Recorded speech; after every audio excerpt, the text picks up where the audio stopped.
Welcome everyone to our webinar from the Consortium for Information and Software Quality.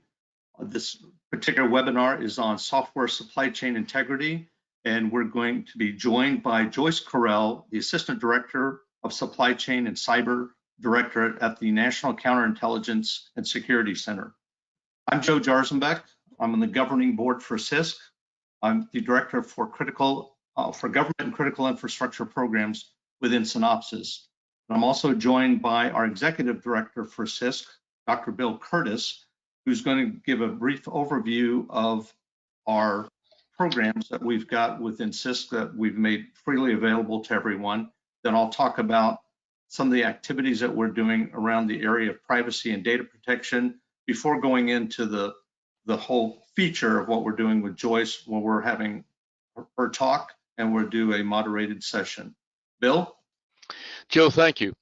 Let me give you a quick overview of CISQ. We were formed back in 2010 when system integrators were asking the OMG, the Object Management Group, which is an international standards organization, and the SEI, the Software Engineering Institute, to come up with some international standards for how you measure various quality characteristics in software, like security and reliability and what have you, because they were seeing these in contracts, but there were no standards. So they formed the Consortium for Information and Software Quality. Since I'd worked with both organizations, they asked me to become its executive director and help launch it. And we were chartered to develop international standards to specify measures of software size and quality by being able to do automated analysis of the source code. So this is analysis from the software product itself. And so now we have a number of sponsors. You can see them up in the corner here, as well as a number of partners that help us deploy the standards that we've created. Next slide, Joe. These are the standards. CISQ has created 9 OMG standards. 2 of those have now been accepted as ISO standards. Our standard for automated function points is now ISO IEC 19515. That's now out in public use. And just yesterday, we found that our standard for automated source code quality measures is now ISO IEC 5055. That includes 4 measures for reliability, security, maintainability, and performance efficiency. That's now an international standard. It's built from identifying weaknesses in the software that you know you have to remove in each of those 4 areas. Not stuff you can delay forever, but things you know you've got to schedule for removal. So it really is looking at severe weaknesses and measuring the quality of the software in relation to that. We now have another standard that'll be emerging shortly. It's been approved to become a standard at OMG on data protection. Joe Jarzenbeck led the development of this standard. He can talk more about it in a second. Joe, go to the next slide. This is our website. Membership is free. We ask anyone that is interested in getting access to these standards or any of the presentations from our annual cybersecurity summit we hold in Washington, D.C. every year.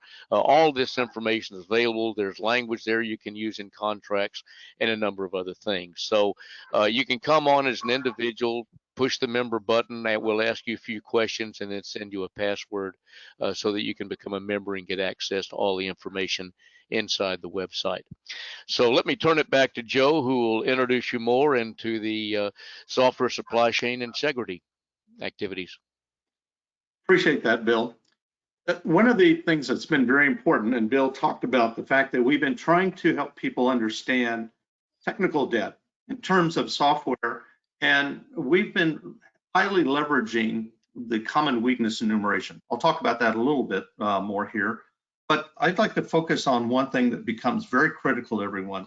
It seems like everyone's now focused on privacy and data protection. And we have an ability to be able to go on beyond what we typically do with process assessments to determine if you've got the right process controls in place. Using the common weakness enumeration, we're able to provide test measures for privacy and data protection. And these are very critical to what we have now with the cybersecurity maturity model certification. It's been important within Europe, within the GDPR, within California, CCPA, and now the more recently enhanced CPRA. With healthcare, you've got HIPAA, and high tech has enhanced that. And of course, with the financial services, we've had Graham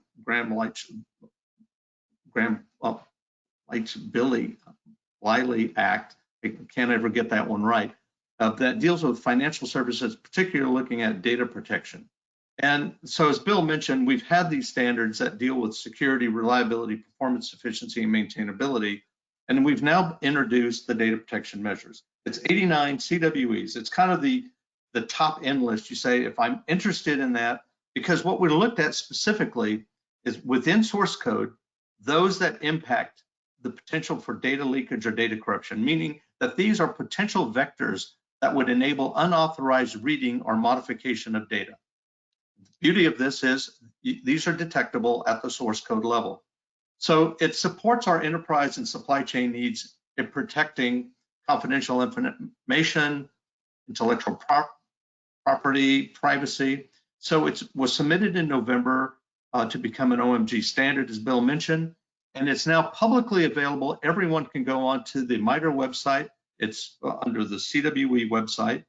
It's under View 1340, CISQ data protection measures, so that you can leverage those right now. It's basically specifying CWEs that enable the detection of data leakage or data corruption. And it was a way of bringing in industry experts, but we were able to collaborate with MITRE as well as many others to say which ones of these CWEs have those technical impacts. We have a scoring system that enables unauthorized access to read or modify data. And why do you care about these? This is more than just a simple form of technical debt, meaning you have to fix it, because these are precursors or source vectors for CVEs, and more particularly those zero-day vulnerabilities that are later associated with data breaches. We can leverage these CWEs to be preventative rather than simply reactionary. And remember, a lot of people focus on CVEs, but we're saying you need to also understand the role that weaknesses play to being preventive and to prevent zero-day vulnerabilities, to address that before they become known vulnerabilities. And so what we're seeing today is that many organizations will be undergoing processes associated with the CMMC, specifically looking at controlled but unclassified information. As I mentioned, the other laws that are out there that deal with privacy, both in terms of personal health care, personal identifiable information, and financial services, the data that's associated with that. There are many processes and process controls that people are leveraging today, from NIST Special Pub 800-171 and the new issue that complements that for the higher level of assurance, NIST 800-172, and certainly the ones that everybody's been using for a long time. NIST 800-53 Rev 5 is out available now, and ISO IEC 27001. Again, all of these have process controls that will deal with data protection and privacy, and we've basically brought it down to the software level. So throughout the software supply chain, scanning code that will run in an enterprise network connected assets that process or transmit data would determine if those systems or devices enable data leakage or lack adequate protections to ensure that there's no unauthorized access to read or modify data. Because if we've identified those weaknesses, then it says that scan would reveal if data protection and privacy controls associated with process assessments were actually inadequately implemented. We're not saying you don't do a process assessment, but simply doing a process control assessment would be insufficient. If you really want to know ground truth, you want to be able to scan the software that's running in your network connected assets. And that's the value of what this new automated source code data protection measure is. It can be used for audits, IV&V, and more particular procurement. You can actually put this in procurement language that say, asking your suppliers to check for these weaknesses in software that's being delivered to your enterprise. It's an independent verification to determine if there are source vectors for data leakage or data corruption. So that's why we view this as fairly significant. So as I mentioned, the whole focus of our webinar has really been to talk about software supply chain integrity. This is our opportunity to kind of highlight what the month of April is all about. Joyce Corell has been the primary sponsor and advocate for Supply Chain Integrity Month. Many of you already know her. She's the Assistant Director for Supply Chain and Cyber Directorate at the National Counterintelligence and Security Center. And she's spent a significant portion of her career focused on the various aspects of defensive and offensive computer network operations, from capability development to the development of national policy and legislation. And complementing these roles, she's been also led various activities surrounding partnerships in the private sector, ranging from technology transfer, export licensing, the development of strategic alliances, both domestic and international. She's been a long-standing champion of federal ICT supply chain security, and she's actively contributed to our public-private collaboration efforts we have through the ICT Supply Chain Risk Management Task Force and the Federal Acquisition Security Council. Her leadership has contributed to cyber supply chain risk management that reaches far beyond OD&I and the US government. She was instrumental in publishing the infographic on software supply chain attacks, which, given the recent events with SolarWinds and many other known, it's kind of like this could have been written yesterday, but it was written many years ago, and it kind of lets people know that software supply chain attacks has been real for a long time, and it's manifesting itself big time now. But she's had leadership within OD&I that's influenced many in the US government, especially since one of the 5 pillars in the National Counterintelligence Strategy for the US in 2020 to 2022 is to reduce threats to key US supply chains. And that is succinctly conveyed through OD&I's resource that you can find on their website that's entitled Supply Chain Risk Management, Reducing Threats to Key US Supply Chains. It's a very useful resource to help advance supply chain integrity and security across the federal government. So as I said, she has been passionate about educating our community, and she continues to be a champion for what we're doing in supply chain integrity. And that's really why we've invited her here to join us. So while we've got a focus on software, it's the whole supply chain integrity in general.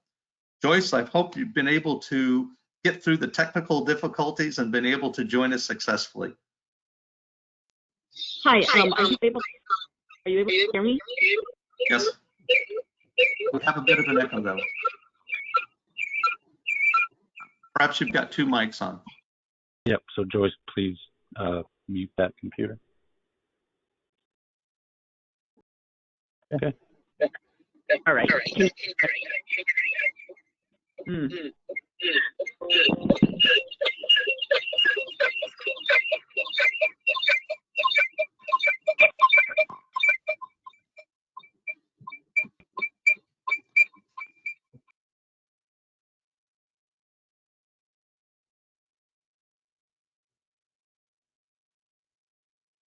Were you able to get just one microphone live?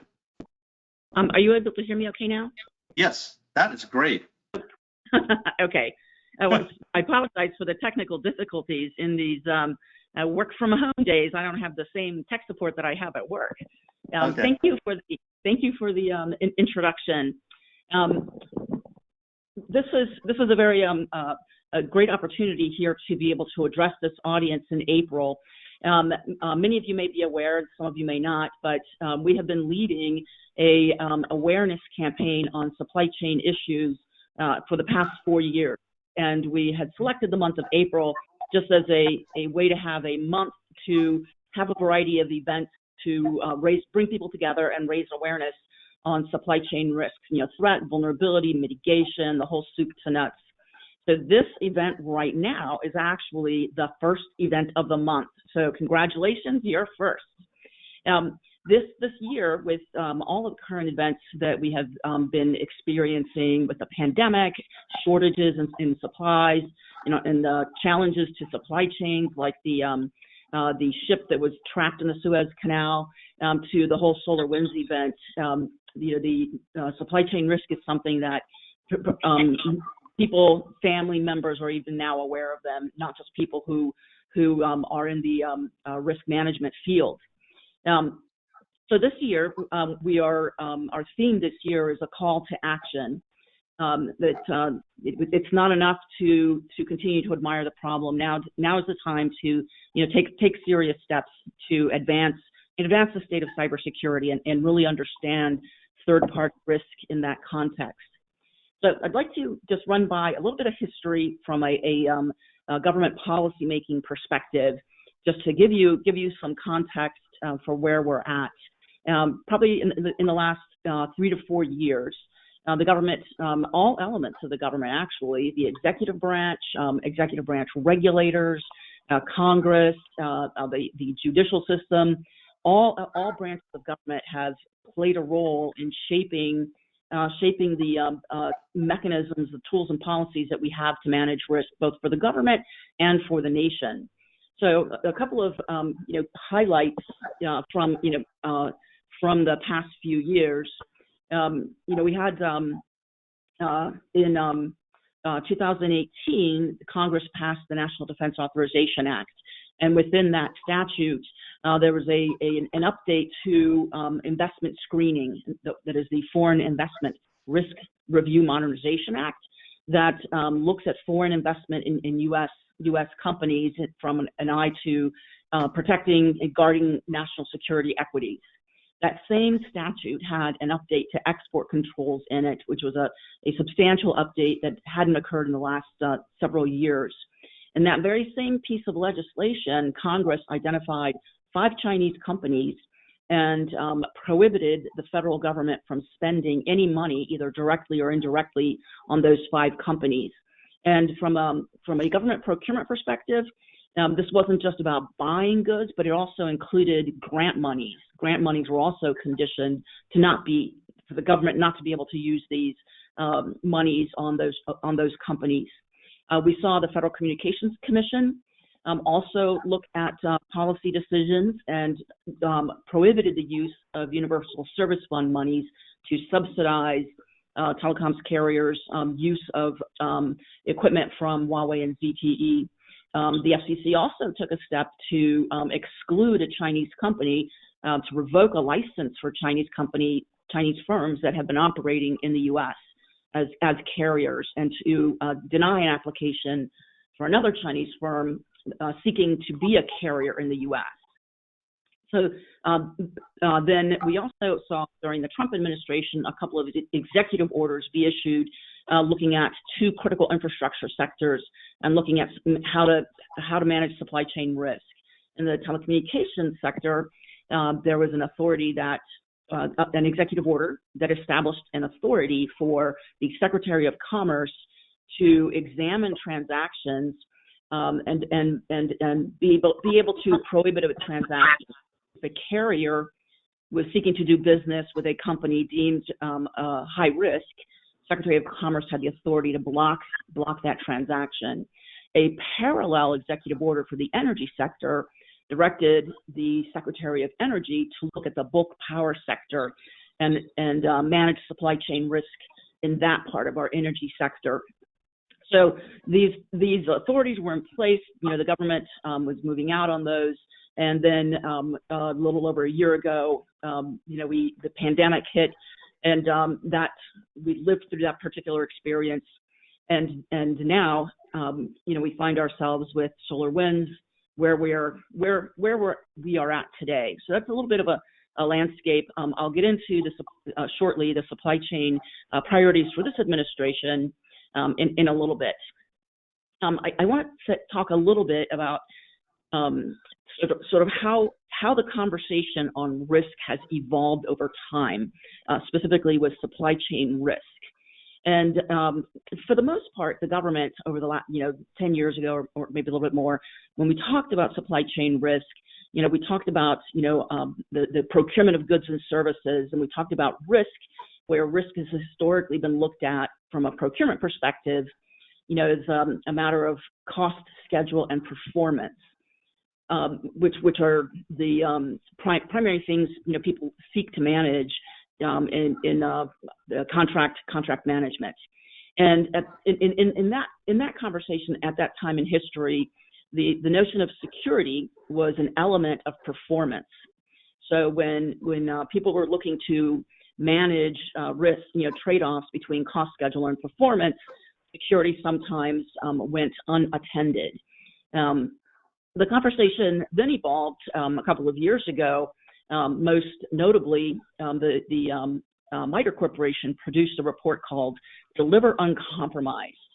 And this report was intended for a defense audience, but it's extensible to many other organizations.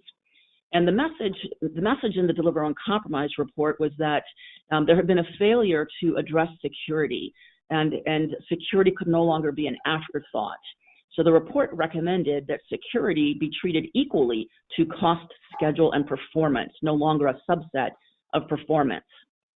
The dialogue then went further forward with the Department of Defense and the rollout of CMMC, and leaders in the defense acquisition community stating that security is actually foundational and that security is an allowable cost. But now I think we're finding ourselves with the term safety now as part of the dialogue. And when you go from security to safety, their media coverage on the SolarWinds issue has people being interviewed have flagged the notion that safety as an issue is something that requires government intervention. So we have pollution controls, we have safety standards for clothing for children so that they're fire retardant. We have regulations for safety features in vehicles. So maybe now we begin the dialogue with cybersecurity and talking about safety as part of that. And there's a recent report from Lloyds, the insurance company, that was published early this year. We're barely in April, so first quarter of 2021. The report from Lloyds, it's called Cyber Risk: The Emerging Cyber Threats to Industrial Control Systems. And the authors of the report concluded that the insurance industry is at a pivotal point in time with regard to cyber insurance, and the supply chain as a threat vector, is a key element informing how the insurance industry needs to move forward. And Lloyd's actually addressed this point in time, as a call to action for the insurance industry. So I think this is the banner. Call to action is going to be the banner for many this year. So a little bit about where the government is at, where the administration is at on supply chain issues, and what people should expect coming down the road this year. I'm sure many are aware of the executive order issued by President Biden on America's supply chains. That is, for this administration, that is being viewed as a signature presidential initiative, and many things will flow from that. The statute has the executive order has two elements to it. One is a quick sprint looking at 4 different sectors: the semiconductor sector, the advanced batteries, high-capacity batteries, the critical minerals and strategic materials, and then finally the pharmaceutical and advanced pharmaceutical ingredient sector.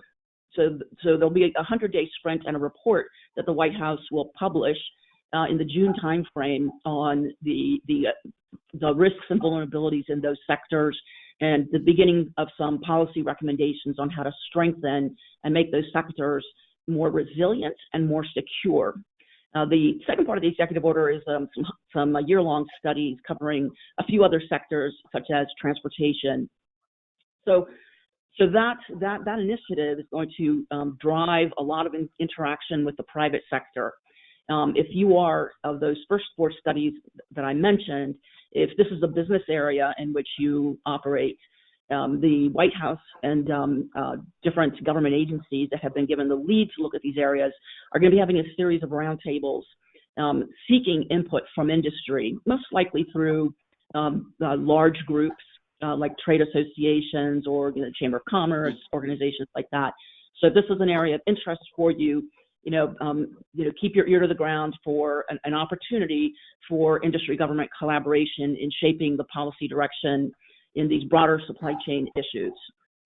From a technical perspective, from a cybersecurity perspective, in the wake of the SolarWinds issue, I think we're going to be seeing greater demands for security information, or I'm going to say security evidence, from government requests to industry, those firms with which we contract, and I'm sure business to business relationships as well, where when the Department of Defense made the decision to require companies to demonstrate a level of cybersecurity maturity, that was premised upon a conclusion that an attestation of practice was insufficient.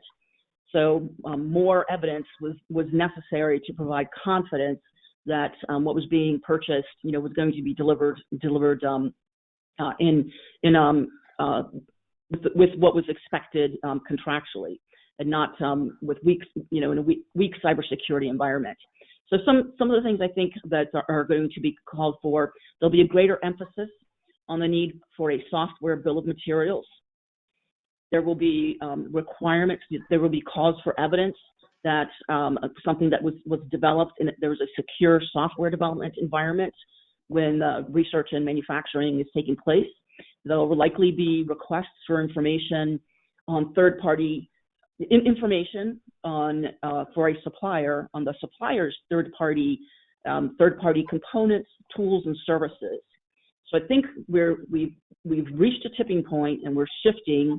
And I think this particular organization is probably postured well to step up to the need for improved cybersecurity standards and the demand for improvement in standards for software, secure software development. So I appreciate the opportunity to have a chance to highlight some of these issues, and I would turn it back over to you, Joe, in case I know you had some Q&A. I do, and I really appreciate you providing some opening context for where we're going with this. But I'll just jump right into it because you mentioned with SolarWinds, that was a very obvious point where people realized just focusing on outside the U.S. as our threat vectors is not very sufficient. We've typically trusted our suppliers. We've had that, and this basically brought into question the issue of trust. And so you mentioned many things that says now we're going to be more demanding of our suppliers, even those in the U.S. Talked about the Sbombs, the need for attesting to what is your secure SDLC, information about your third-party contracts, and you mentioned the need for standards. As you're well aware, we've got many cybersecurity relevant standards. And part of the problem is just because they're there doesn't mean people are using them. So how do you see the power of the federal government through the power of procurement to really force a change that says it's not voluntary if you're dealing with us? If you're going to supply to us, you must do these things. And how are you looking at that? So I think what we're going to see are changes in contract requirements to then more substantially require evidence that security has been baked in. So it can't be sort of a self-attestation, yes, I did do this, but rather show me what you did. Show me that you're using multi-factor authentication. Show me, how you manage your development environment. So demonstrate that. So artifacts that can be produced to demonstrate that. Those will be upfront requirements for contract negotiations. but there'll be greater attention paid throughout the lifetime of a contractual relationship to continue to monitor that environment. I know as more organizations seek to leverage cloud services, for efficiency purposes and other reasons, monitoring those environments will be critical to the confidence that using a cloud environment is a safe and secure environment. So I would say standards up front required and monitoring throughout.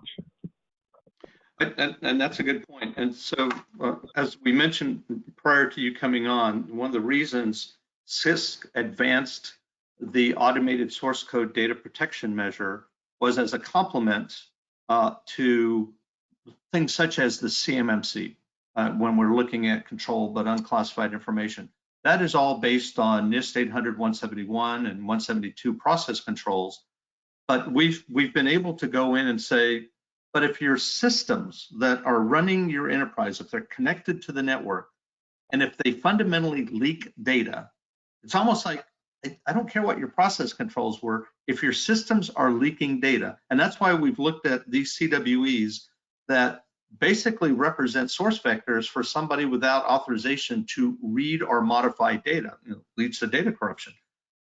What's your perspective on using this as a way of auditing, saying, okay, yeah, you've done these things, but we'd like to have some better levels of assurance that what you're supplying to us isn't going to cause our enterprise to further leak data?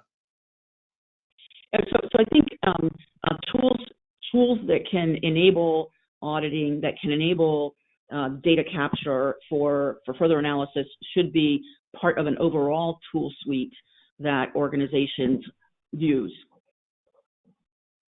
So that'd be good. Now, you mentioned something else that was very key. It's been kind of a message that we've been doing for years, linking security and safety. Because as you know, safety has had a lot of regulatory guidance for years. Security, not quite the same level. But there is a rather interesting linkage because we can demonstrate that if a system's not secure, that it is fundamentally not safe. And the reason is with today's digital environment, with all the asymmetric cyber attacks, if I can get in and modify a system, it's not reliable. And if it's not reliable, by definition, it's not safe. So you've got the right thread there. So I hope that you're able to kind of pull that through in your other discussions within the government. I don't know if you've got any. Yeah, so I think the safety notion is not that compelling to the average man and woman when it's just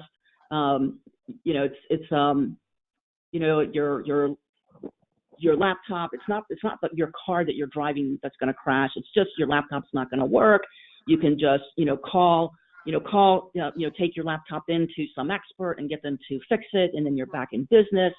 The insurance report, the report that I referenced from the insurance company, from the tipping point for the insurance industry is the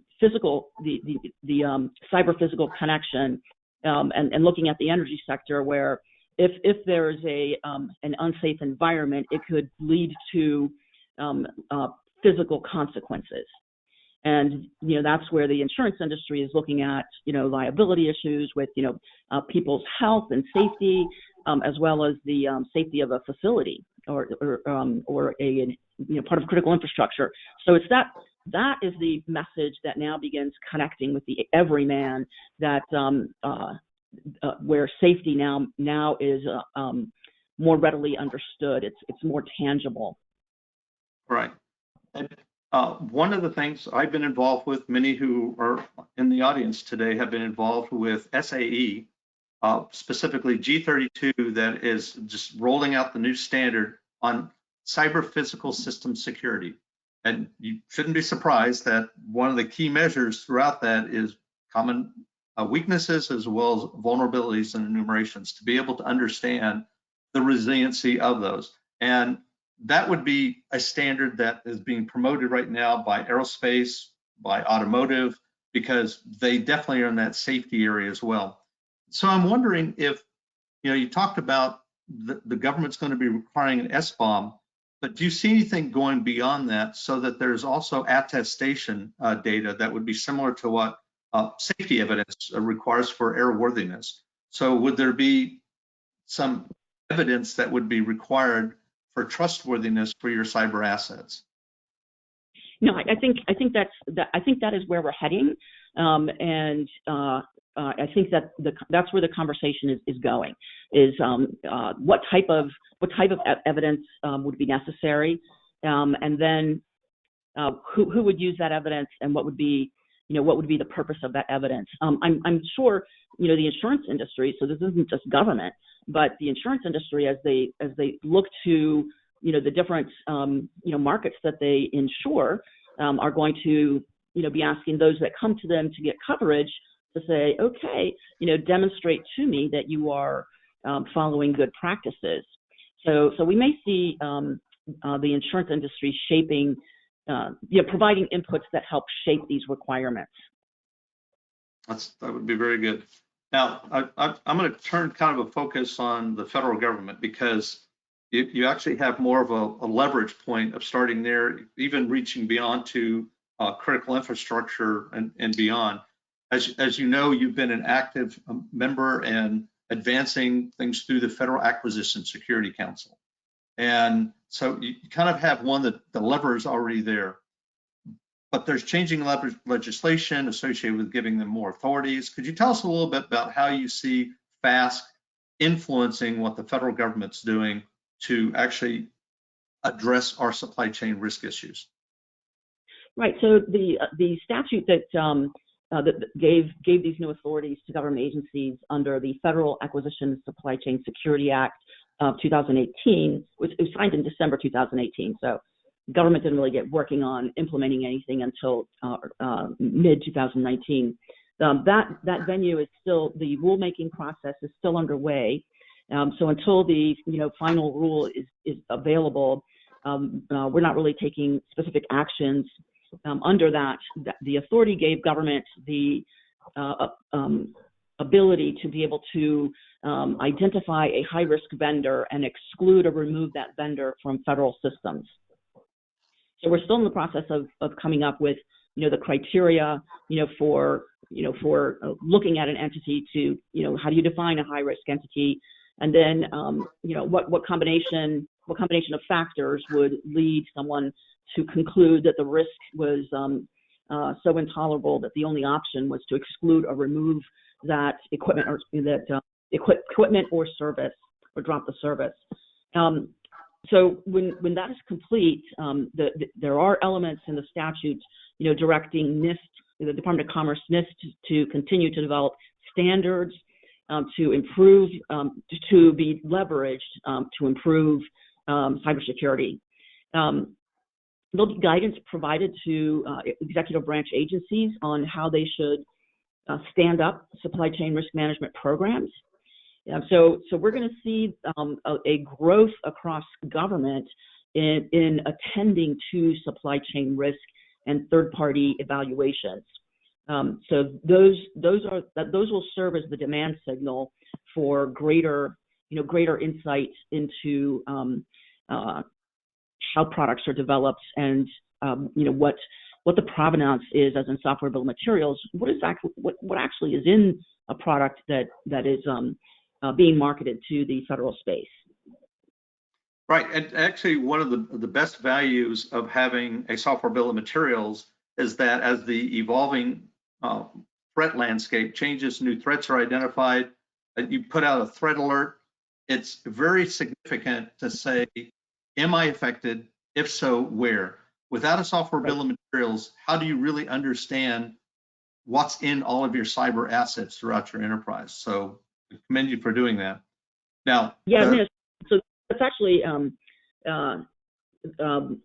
understanding what's on your networks has been a challenge, and many organizations, government and private sector organizations, when cost-cutting measures are required, sometimes asset management goes by the wayside. And now with things like software bill of materials, I think that will strengthen put organizations in a better position to understand what they need to do from an asset management perspective.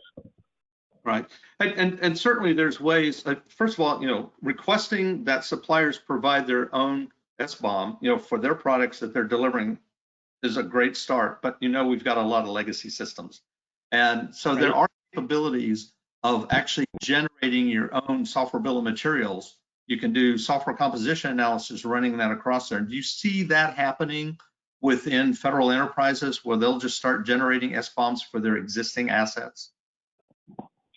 I'm going to say it's probably not going to happen immediately, but I do think that will be an outcome of the overall examination. And I would say it's going to be primarily focused on software initially. That's good. One of the things that we're doing within CISQ is through the object management group and working with MITRE and others is to advance the automation of the generation of software bill of materials. The idea is that you have it so it's machine readable, so tools can interface this back and forth. And so that's coming out very soon, but it's something that you should be looking for, coming out through the object management group, because again, it makes everybody's job easier if you can automate this, because without the automation, it's not scalable. So I have a question for you. I have a question for you. So in the automation, automating this, are there thoughts about or alerts being part of this? That's not specifically part of it, but your question's right on, because it's like, how does that link into any enterprise alert systems? And that could be done because, again, when you automate the generation of what's in there, and so that when a new threat comes out, you can link it to your Sbombs. So there would be a way of doing that. That would be a great use case that we should be able to go in, and we should certainly follow up on that. Okay. So, we know that supply chain risk management has been a hot issue for the federal government for many years. It's actually the OMB came out with guidance to all federal agencies in 2016 that says you are required to generate supply chain risk management plans. It's like, how's that been working for us? And so I'm wondering what incentives are there for federal agencies to do that? Because number one, they're going to say, well, we're not funded to do that. Well, it's like, all right, well, you're funded to buy things. How is it that you're not doing those securely? So my questions are really in the area of, right now, we already have the Federal Information Technology Acquisition Reform Act. As FITARA has been very important, our scorecards that we dealt with that. But nothing in there is about supply chain risk management. There's not even a question that says, do you require a supply chain risk management plan for your major acquisitions?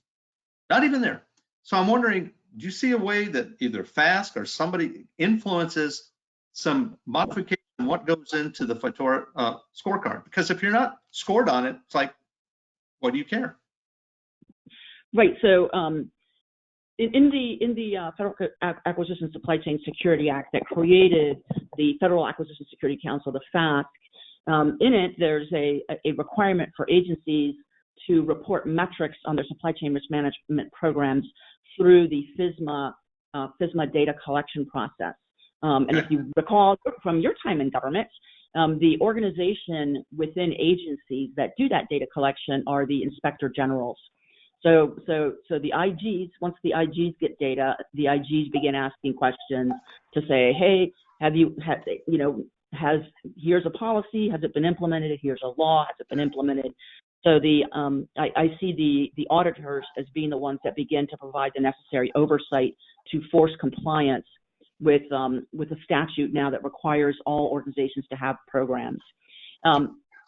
And certainly Congress also has its own auditing arm, the General Accounting Office, which has looked at supply chain risk in federal cybersecurity for the past several years and has continued to flag it as a weakness.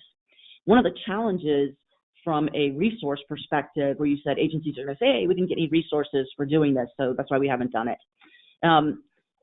There are two sides to that issue. yes, these are bigger demands placed on agencies that have not come with any additional resources. However, agencies have not figured out yet how to articulate how many resources they need, because to have a supply chain risk management program means that you need multiple different lines of business to work together. You need acquisition to work with the CIO, and the CIO to work with the threat community. So you have to your logistics people have to be in the mix. So there are a variety of lines of business that will not come together organically from the ground up. They have to be directed to come together. So until at a corporate level, you can have all these lines of business together, and at the chief financial officer level, at that level, you can then begin to articulate what the resource landscape would look like, and would be necessary to meet minimum standards. So there's kind of two sides to this.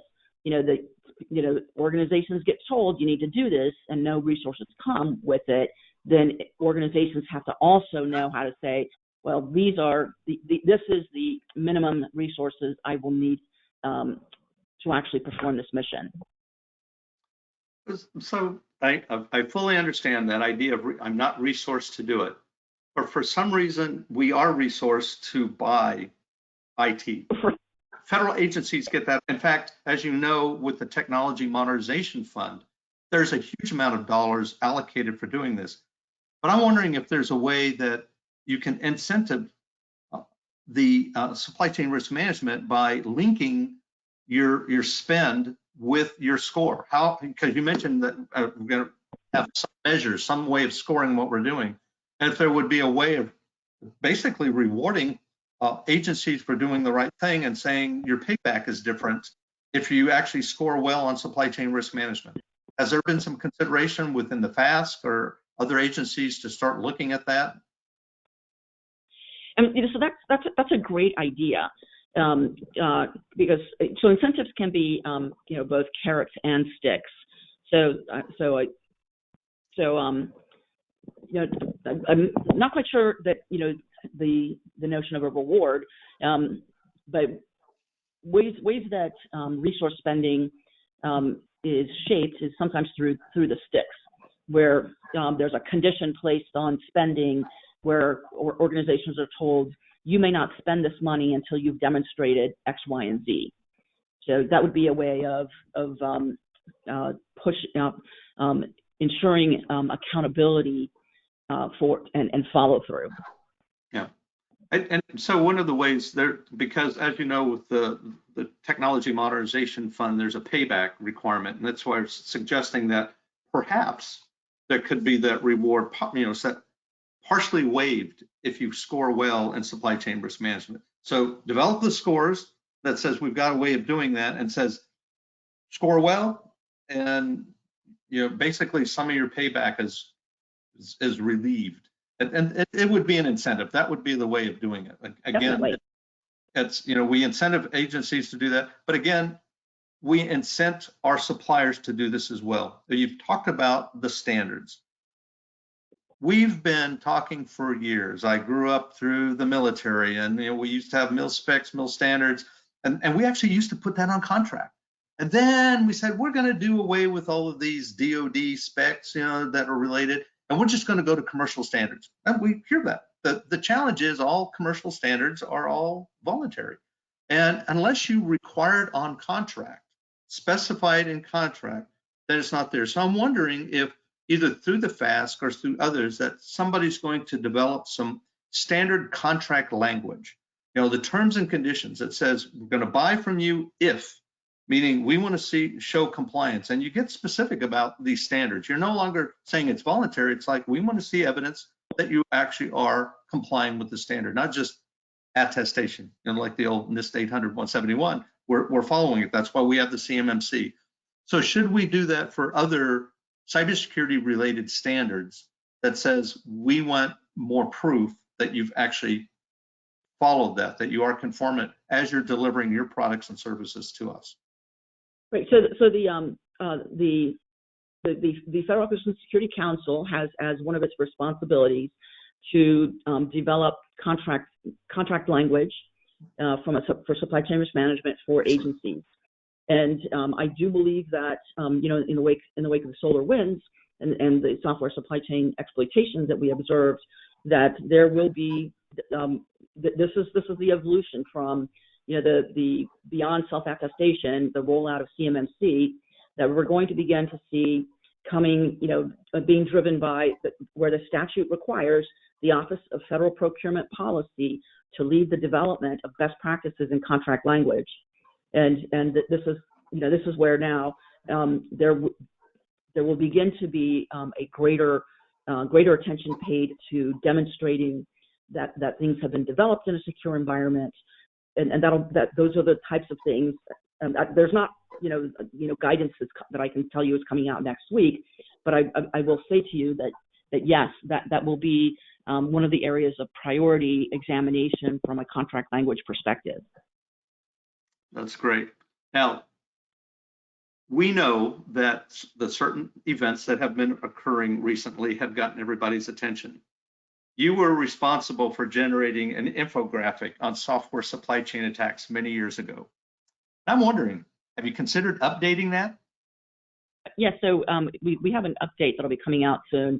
But I would also, so we have, we produced that analysis with a limited staff, and I would point you to a report published last year by the Atlantic Council, where they actually looked at a decade of software supply chain attacks, and they went in greater depth than we had done with our research that led to what we had in our first information graphic.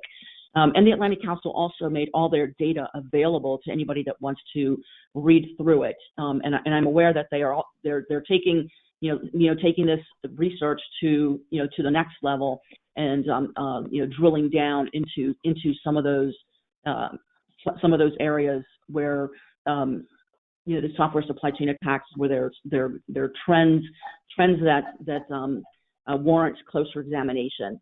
So I haven't needed to have my team focus on something, because I think now the gap is being filled, the knowledge gap is being filled, and the evidence is out there that the software supply chain is a point of vulnerability, and particularly with those products that provide like privilege escalation or have some level of root level access to a system. That those are the ones that are those are the kinds of products that are really going to be under the microscope and probably looked at publicly through experts who write blogs about things that they review. That's good. But I have to tell you, though, as an infographic, it did much to get the attention of senior leadership, because it was easier to digest. The fact that somebody's got a decade's worth of, here's all of this stuff, you're not going to get senior leadership to basically dig down into that. And so there was value in what you did with that infographic. So I would encourage you to still think about that, because it's about messaging to senior leadership, not just that there's threats, but you can actually do something about it. And that's really what we're trying to go with. Right. So one of the things we have been involved in is looking at the research community and thinking through what the R&D roadmap should be for supply chain issues, and looking at every stage of the supply chain, from product design to development, manufacturing, shipping, installation, maintenance, and retirement. So of every stage of the software supply chain, every stage of a product's supply chain, what are the technologies that can be brought to bear to help draw down risk in those areas, and that's some of the material that we have out on our unclassified website. Where is zero trust? Where does the Sbombs fit? Where does blockchain fit? Are there other technologies? Like what you were describing with the automation from your object management group that's being developed. I think we're going to begin to see more tools available to help draw down risk at these different stages. That's great. You know, we're coming to a close here, so I'm going to ask you a question about something we might do in the future with it. As you're aware, for years we've had the CWE out there. We have the top 25 CWE. We have the OWASP top 10. And we actually see people specifying that on contract. They want to know what that is, but it's kind of generic. And while we have a common weakness scoring system that allows you to say, these are the weaknesses that are most applicable to my technology, given that I'm deploying it in this environment, people still haven't been using that, but they still like to use these lists. So would you see any value in developing a top N list? It could be a top 40 list for, and you could break it up, industrial control systems, or a top 30 list for aerospace and defense weapon systems? Or do you think that would have a way of helping people focus on it and say, we're going to put it on a contract, we want you to focus on that? And if so, would your organization be interested in collaborating with industry in developing such lists? Yes, absolutely. I think that's a great idea. And I would say that might be something that the different federal cybersecurity centers would want to look at. You know, particularly those that are actually publishing indicators of compromise. They might be the ones that would want to take a lead on something like that. Excellent. So we'll follow up with you on that as well, just because, again, I think it's a great opportunity for more public-private collaboration and using people both in government and industry to get together to advance a common cause, what we've got. So as I said, we're wrapping this up. I'd give you any closing comments, but I have to tell you, I really appreciate you taking the time. I know this month, Supply Chain Integrity Month, has been your baby. It's been, so we're happy to be a part of that.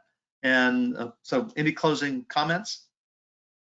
Well, thank you for having me. And I think all of the things that you described and what this group does, you know, really meets the message of a call to action. No, and we're certainly trying to do that. And it's more than just information sharing. It is truly, as you said, it's a call to action where we can enable everyone to take control of their part of cyberspace. So thank you, and I thank the audience for weighing in with this. And actually, we're going to be looking more and more at what acquisition can do to influence this as well. So thank you everyone for joining us. And with that, I'll return control and say thanks. And Joyce, on behalf of CISQ, thank you very much for being the head of this month's webinar and giving such a great talk. Thank you.